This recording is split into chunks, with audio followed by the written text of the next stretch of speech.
बिस्मिल्लाहिर्रहमानिर्रहीम। आप देख रहे हैं एहसन से शेफ़ चैनल। आज हम बना रहे हैं फ्राई माश की दाल। तो शुरू करते हैं अल्लाह ताला का नाम लेकर। आपने सबसे पहले देगची के अंदर ऑयल डालना है और इसको गर्म होने देना है। अब आपने एक पाव के करीब दाल ले लेनी है और इसको धोकर अच्छी तरह से बॉयल कर लेना है। इतना बॉयल करना है कि ये नरम हो जाए, हल्की सी खड़ी रहे, और इसको छान लेना है। अब आपने जब तेल गर्म हो जाए तो इसमें लहसुन के जवे 8-10 और एक टुकड़ा अदरक का और 1-2 अदद प्याज छोटे स्लाइस करके और 8-10 मिर्चें हरी डालकर फ्राई कर लेना है। इतना फ्राई करना है कि ये गोल्डन ब्राउन हो जाए। जब ये गोल्डन ब्राउन हो जाए तो आपने इसके अंदर 4 से 5 अदर टमाटर शामिल कर देने हैं और उसको भी भून लेना है। अब आपने इसके अंदर 1 टीस्पून के करीब हल्दी, यानी कि 1 चाय का चम्मच हल्दी, 1 खाने का चम्मच नमक, 1 चाय का चम्मच चाट मसाला और 1 खाने का चम्मच तकरीबन धनिया पाउडर पिसा हुआ और 1 चाय का चम्मच लाल मिर्च पिसी हुई, 1 चाय का चम्मच कश्मीरी मिर्च पिसी हुई और 1 चाय का चम्मच काली मिर्च पिसी हुई और 1 चाय का चम्मच ज़ीरा सफ़ेद शामिल कर लेना और इसको अच्छी तरह से भून लेना। अब आपने इसके अंदर पानी डालना है ज़रा सा और इसको ब्लेंड कर लेना। अब ब्लेंड करने के बाद आपने इसको इतनी देर भूनना है कि ये ऑयल छोड़ देगा, ठीक है।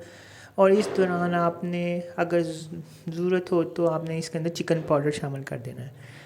तो अब आपने जब ये तेल छोड़ देगा तो आपने इसमें 1 अदद तेज़पत्ता और 1 हरी इलायची और 1 टेबलस्पून के करीब धनिया ज़ीरा क्रश कुटा हुआ वो शामिल कर देना है और इसको भून लेना है। अब जब ये तेल छोड़ दे तो आपने इसका सारा तरी निकाल देना है और कुछ तरी रहने देना है बीच में।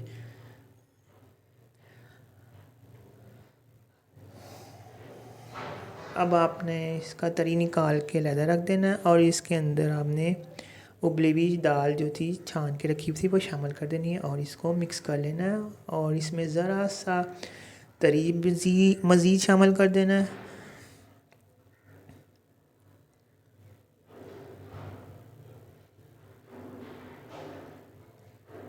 और इसके अंदर हरी मिर्चें 2 से 3 अदद शामिल कर देनी है और गरम मसाला पिसा हुआ लेवल करके 1 चाय का चम्मच के करीब शामिल कर देना और हरा धनिया डालकर इसके अंदर इसको दम दे देना है। इतनी देर दम देना कि ये ज़रा सा जो दाल में सख्ती है वो दूर हो जाए। अब आपने दूसरी तरफ फ्राई पैन में ऑयल डालकर गरम कर लेना और इसके अंदर 1 जवा लहसुन का स्लाइस करके वो शामिल कर देना है और इसको गोल्डन ब्राउन कर लेना। जब ये गोल्डन ब्राउन हो जाए तो आपने दाल को तड़का लगा देना है और दाल को निकाल कर उसके ऊपर हरा धनिया और अदरक डालकर जूलियन पेस्ट कर देना। लीजिए, मज़ेदार फ्राई माश की दाल तैयार है। मेरे चैनल को फॉलो कर लीजिएगा, लाइक कर दीजिएगा, सब्सक्राइब कर दीजिएगा। अल्लाह हाफिज़।